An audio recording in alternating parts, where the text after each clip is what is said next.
All right, thank you so much. We've got Dr. David Orewere.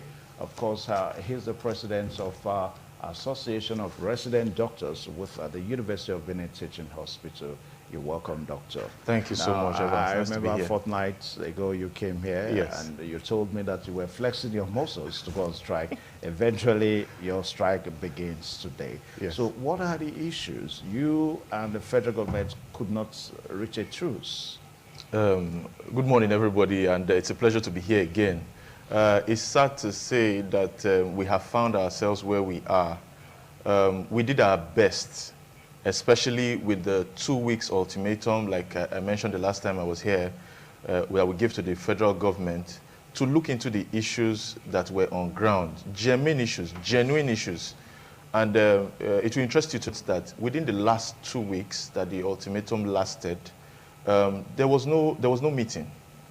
There was no sense of good faith. There was no rapprochement towards us to say, let us have these negotiations. The only semblance of what looked like a meeting, like we heard, NAT president had to leave an NMA meeting at Taraba to come to Abuja, only to hear that the meeting had been cancelled. Aside that, there was no attempt or no offer by the government to look into our genuine concerns. Yeah, but we read from the papers whereby the Honorable Minister of Labour, Chris Gige, now said that your association, the National Association of Resident Doctors, were invited and there was no turn-up. That's absolutely not true. There is no record to that effect. The only meeting that looked like they were invited for, like I said a while ago, the NAT president left Taraba. There was a NMA ADM in Taraba. He left Taraba for Abuja, only to get to Abuja to be told that the meeting had been called off. That was the only meeting within that 2-week ultimatum time frame that we were aware of. And aside that meeting that was called off, there was no other meeting, to the best of our knowledge, that had been called to address the issues. And the issues still remain pending. One is the comments, part of our resolutions from the emergency NEC meeting that was held in Abeokuta, was one that we are requesting for a 200% increase in commerce. Two, that our MRTF for 2023 be paid. That issue has been one that has lingered for so long. There are 2 cycles of exams, like we say, like I expressed the other time, in April and in October. And we had expressed our opinion to the Ministry of Health, to all other stakeholders concerned, especially our National Postgraduate Medical College of Nigeria, that the monies for the Medical Residency Training Fund should be paid before the first cycle of exams, which means should be paid before April exams or March exams. But as I speak to you, today is the 17th of May, monies for 2023 MRTF has not been paid. And some of our residents have gone for exam already, have had to bring out from their savings and from their pockets to pay for exams, when this is the responsibility of government. That's on the one hand. Now, we are also aware of the obnoxious bill to restrain newly graduated doctors for 5 years. And part of our resolutions the last time was that we requested for that bill to be withdrawn because on the face value of it, it is the right to movement as enshrined in the Constitution, before we even go to looking into other aspects of the bill. Medical doctors are not the only ones that are being trained or have subsidized fees, so to say. There are other people being trained. So why the emphasis on medical doctors? And talking about the issue of brain drain, which the Honorable said this bill seeks to cure, or this bill seeks to curtail. Brain drain does not only affect the health sector. Now, even within the health sector, doctors are not the only ones that are traveling or jackpying, as it were. We have nurses traveling on a daily basis. We have pharmacists traveling on a daily basis. We have other health workers traveling on a daily basis. So why is it only doctors that the bill looks good for? And we are saying that every well-meaning Nigerian should condemn that bill in its entirety, and it should be withdrawn, because that was part of the resolutions, that bill should be withdrawn. Other issues pending include skipping arrears. 2015, 2016, 2017, monies that have been owed residents have not been paid up until now. There are hazard allowances that are also pending to some of our residents that have still not been paid, and house officers. You know, so the issues are very germane. Yeah, the last time you came here, I asked about your oath of the oath you took. Yes. You know, The Hippocratic Oath. yeah, Hippocratic oath now. Now, your 5-day strike begins today. Yes. Are there measures that you put on ground that as you go on strike, that maybe patients can be attended to and all that, bearing in mind that you have the responsibility to save lives? Yes, the responsibility to save lives, it's a clear responsibility. But that responsibility is not also at the detriment of the person saving life. The doctor must also be saved in the first instance. If the doctor is not saved, he cannot save lives. Yeah, but you are talking about incremental salaries this time. Yes, that's part of what will help the doctor to be well trained.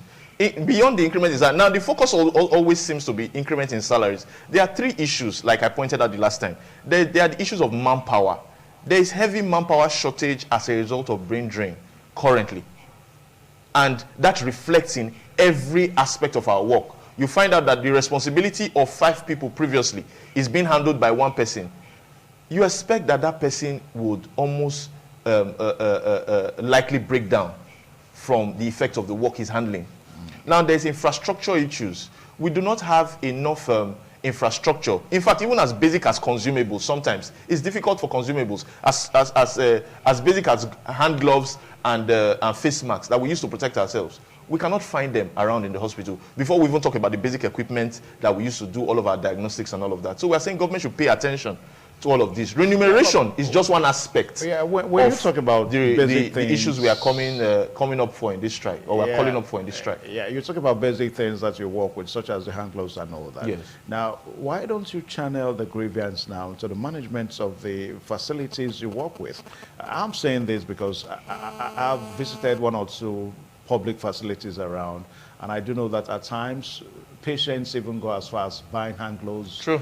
You know, for all that. And there is money that is allocated, maybe from the federal government, yes, to these hospitals. So if the hospital management don't provide this thing, so why will you want to channel your grievance to the federal government now? Like you've clearly acknowledged, there's money allocated.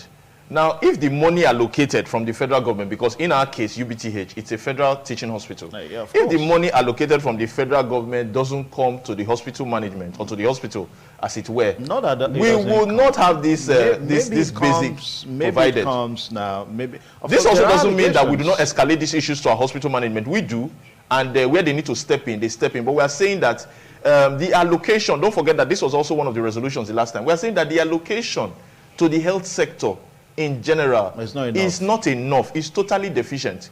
There was an Abuja declaration I referenced the last time in 2001 that says that at least 15% of the budget of a country or countries that signed on to that declaration should be for health. But the 2023 budget just gives a paltry 5.7% to the health sector. That can't go anywhere. We have federal teaching hospitals. We have state teaching hospitals. And there are issues that also plague them together. Now, when you talk about budget, now I remember I responded to that by letting you know that it's almost a general thing. Now, education is also having its issues as it relates to budgets and all that. Anyway, your 5 days strike now, is it 5 working days? Okay, the 5 days warning strike is not 5 working days. It starts from today. In fact, the strike started 29 minutes ago. It started at 8 a.m.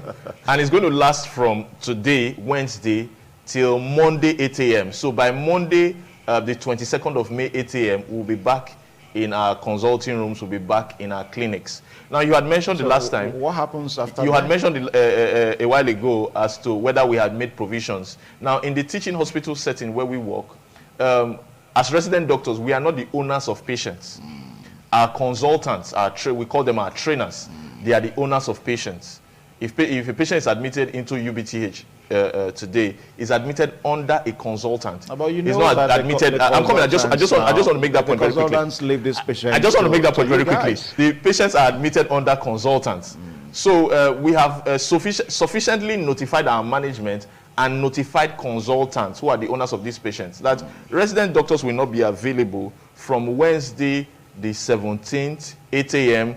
to Monday the 22nd so that the consultants will handle the patients that have been so registered Yeah, under but them. we know that these consultants at times you don't find them around. So the resident doctors are the foot soldiers on the ground. Of course, I acknowledge that point, but I won't be in the best position to speak to whether the consultants are available or not. I think the Medical and Dental Consultants Association of Nigeria will be in the best position to give a response to that. But we have sufficiently done on our part what we should do to make sure that the hospital is not grounded. Okay. All right. So if by Monday government does not hearken to your request, what happens? All right.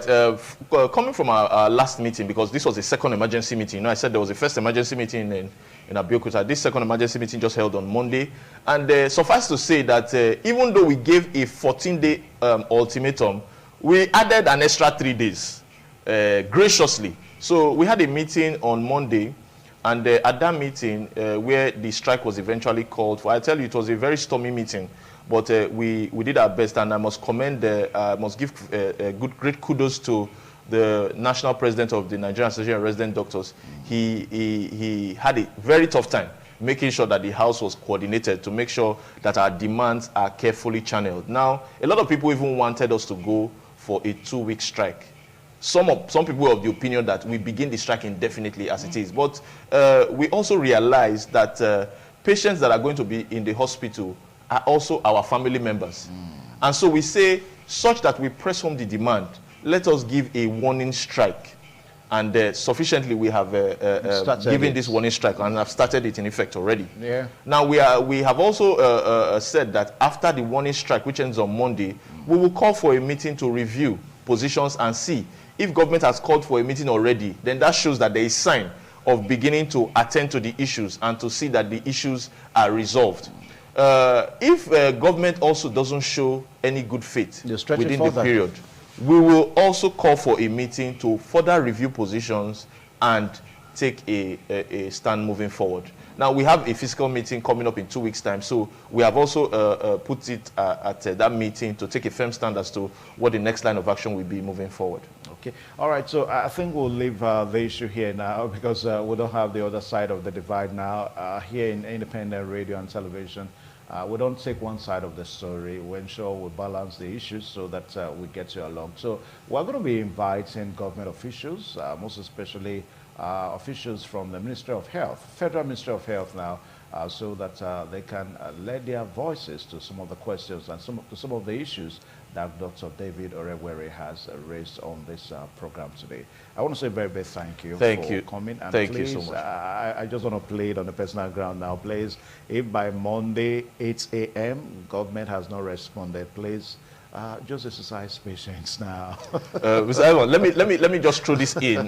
We want to also use this medium to let Nigerians know that, like our national president has emphasized already this morning on an interview, that we are open to negotiations. Yeah. Yes, we are open to negotiations. We have not said we are going on a warning strike and we'll run away. No, we are open to negotiations. So we are ready. If government calls for a meeting and we're sufficiently notified, we will show up for the meeting. We also want to use this opportunity to appeal to well-meaning Nigerians to prevail on government, because many a times it looks as though that doctors are insensitive when we call for this strike. We gave a sufficient 2-week ultimatum. Nothing was done. And when we come on strike, we look like we are the bad eggs. But I must quickly ask here, what about your partners now with the state government, those that are employed by the state government? Are they pushing the same issues forward too? Yes, there are issues on their end that are really germane, but I won't be able to speak to those issues because they are not on strike with us. Okay. Our doctors under the state government, they are not on this strike with us. Okay, but you said NAD, I mean the National Association. Yes, National Association of Resident Doctors. Not every state institution is under the National Association of Resident Doctors. Okay. Yes. Okay. All right. So, Dr. David, thank you so much for finding time to come on the show today.